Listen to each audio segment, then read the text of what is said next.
Hai guys, kembali lagi ke channelku Emak KW. Kali ini aku mau review singkat kulkas 2 pintuku ini.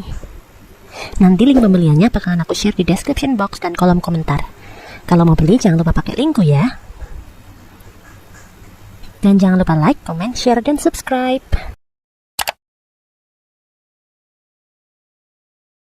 Yang ku beli ini adalah kulkas LG GNB215 SKMT.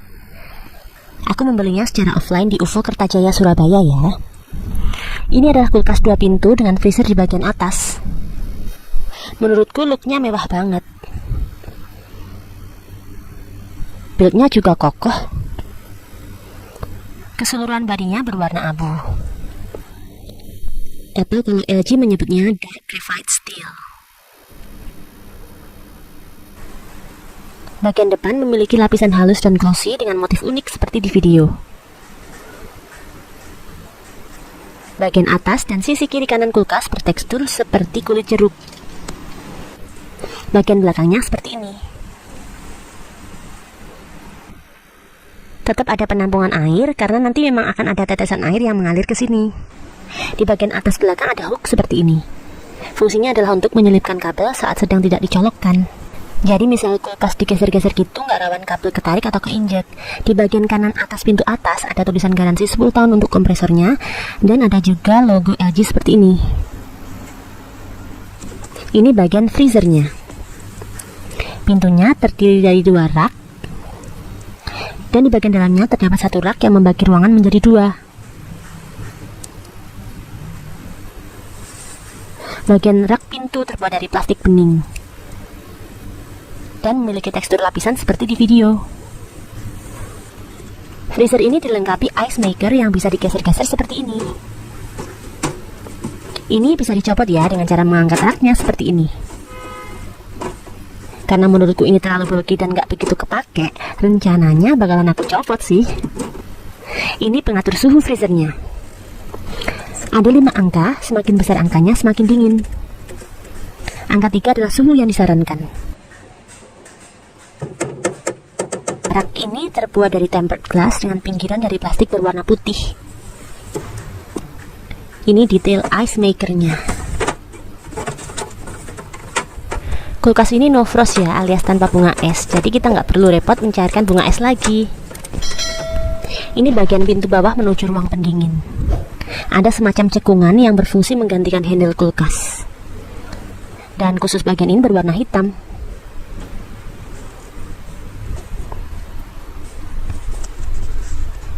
Ini bagian pintu ruang pendinginnya.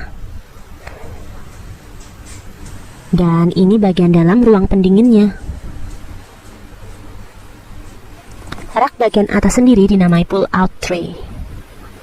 Sesuai namanya, tray ini bisa ditarik keluar. Ini fungsinya semacam chiller gitu. Terdapat 2 rak yang bahannya sama dengan rak freezer, yaitu tempered glass yang berpinggiran plastik berwarna putih. Tapi ini ukurannya lebih besar ya. Rak di ruangan pendingin ini adjustable, alias bisa dipindah-pindah sesuai kebutuhan. Ini pengatur suhu ruang pendingin. Ada 7 angka, semakin besar angkanya semakin dingin. Angka 5 adalah suhu yang disarankan. Ini adalah kompartemen sayur dan buah. Ini tuh rumit banget ya dibandingkan kulkas-kulkas pada umumnya. Klaimnya sih ini 33% lebih besar daripada kompartemen sayur kulkas kebanyakan. Ini bahannya plastik. Ada lubang udara di sebelah sini. Kalau sedang menyimpan buah, lubang udara ini bisa dibuka. Ruangan di atas kompartemen ini juga masih cukup luas. Di bagian pintu hanya ada 1 rak untuk naruh botol air minum. Menurutku ini salah satu kelemahan kulkas ini ya. Karena kompartemen sayur buahnya sangat besar dan roomy, akhirnya rak pintunya terkorbankan. Jadi tinggal 1 doang, hiks. Di atasnya hanya ada 1 rak mini. Berbeda dengan kulkas 1 pintuku yang memiliki 2 rak mini bersebelahan.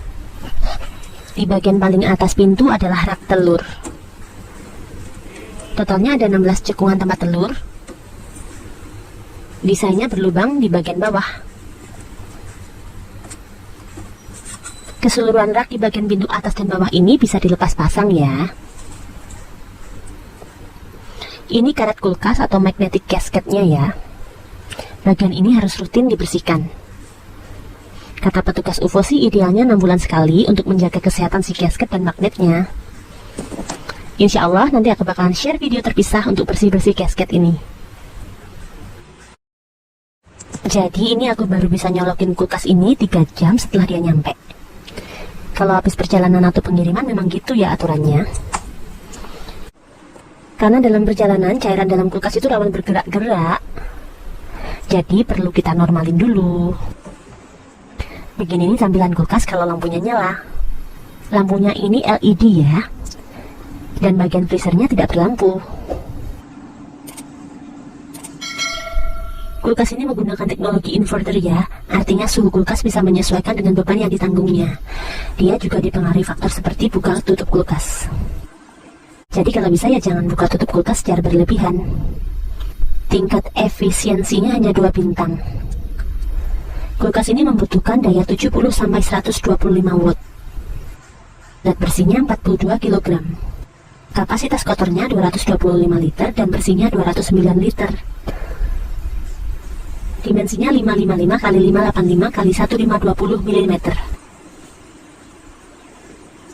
Kulkas ini memiliki fitur Moist Balance Crisper yang dapat menguapkan sisa air dari makanan yang membentuk embun. Fitur tersebut bisa menjaga keseimbangan embun agar buah dan sayuran tetap segar. Kulkas ini menggunakan sistem pendingin multi airflow yang dapat memasuk udara dingin dari setiap sudut lemari es. Ini membuat kulkas dingin lebih cepat dan merata. Kelebihan kulkas ini adalah tidak berisik. Katanya sih ini karena minimnya gesekan antara komponen inverternya. Menurutku secara harga, kulkas ini cukup terjangkau. Apalagi dibandingkan dengan kulkas 2 pintu lainnya dengan spesifikasi yang mirip.